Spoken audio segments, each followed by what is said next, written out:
Magandang hapon mga idol, mga kakonstruksyon. Hapon na naman, papalubog na naman ang araw.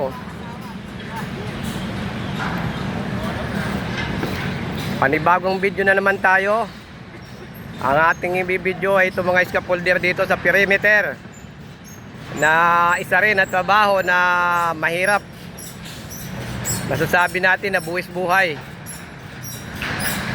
Kung pagtingnan nyo, magmamasdan nyo, tingnan nyo naman, nasa gilid lang sila at naggagawa ng tapakan ng tao para bukas nakapreparasyon ito para sa mga magbabakal.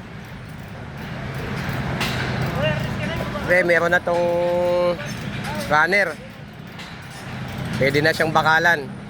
Ang hinihintay na lang talaga dito ay yung tapakan ng gagawa.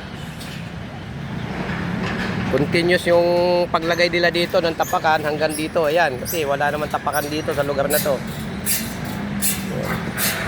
Ayan, may runner na rin siya hanggang doon. Bali, 2 block na yung may runner. At kailangan na rin yan lagyan ng tapakan.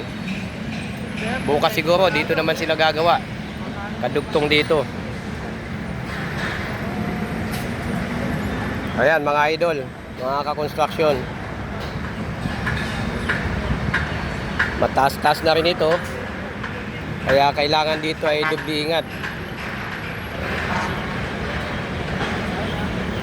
Shoutout nga pala sa mga kagaya ko dyan na construction worker na related sa ganitong trabaho. Support guys, pa-like at pa-subscribe na rin nang matulungan naman po ang aking YouTube channel, Ariel Vlog. Maraming salamat. At God bless sa ating lahat. Naway pinagpapala tayo lahat sa buong maghapon, survive yung ating pang-araw-araw na pamumuhay. God bless ulit. Ayan po, nakikita nyo yung daloy ng traffic sa baba. Kasama na rin sa aking video. Yan yung going to Cubao. Ayan, puro pula yung puwit ng mga sasakyan. Ibig sabihin, napaka-traffic. Nanggagaling yan doon sa C5.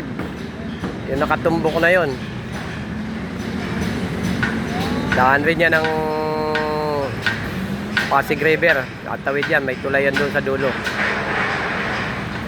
At yung pa ng nasa kaliwa, ayan naman yung papunta ng Pasig. So, sa kaliwa na yan, yung matapatan ng mga bahay na yan, ayan yung Valle Verde. Matraffic na rin sa bandang kaliwa. Yung galing ng Cubao, matraffic na rin.